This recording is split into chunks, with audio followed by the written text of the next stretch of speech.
ওমর রাদিয়াল্লাহু আনহু জনসাধারণের সঠিক অবস্থা জানার জন্য রাত্রিতে ঘুরে বেড়াতেন। এক রাতে একটি ছোট্ট কুঠিরের সামনে এলে তিনি বাড়ির ভিতরের কথাবার্তা শুনতে পেলেন। এক মা তার মেয়েকে আদেশ করছেন, দুধের সাথে পানি মিশাও। ভোর হয়ে এলো।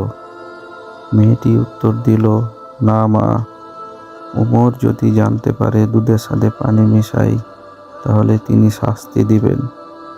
মা বললেন, আরে ওমর দেখতে পেলে তো? মেয়ে বলল, আমি প্রকাশ্যে তার আনুগত্য করব আর গোপনে তার অবাধ্যতা করব। আল্লাহর কসম, এটা আমার পক্ষে মোটেই সম্ভব নয়।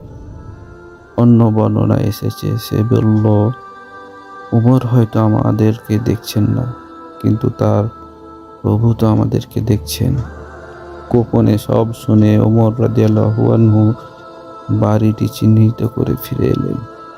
পরে তার ছেলে আসেমের সাথে ওই মেয়ের বিবাহ দিলেন।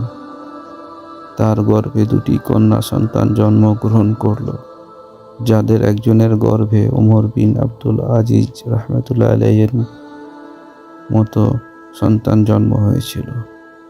সুবহানাল্লাহ।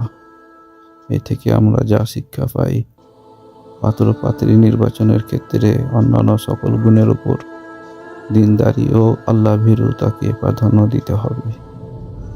আল্লাহ আমাদের সেই তৌফিক দান করুন। আমিন।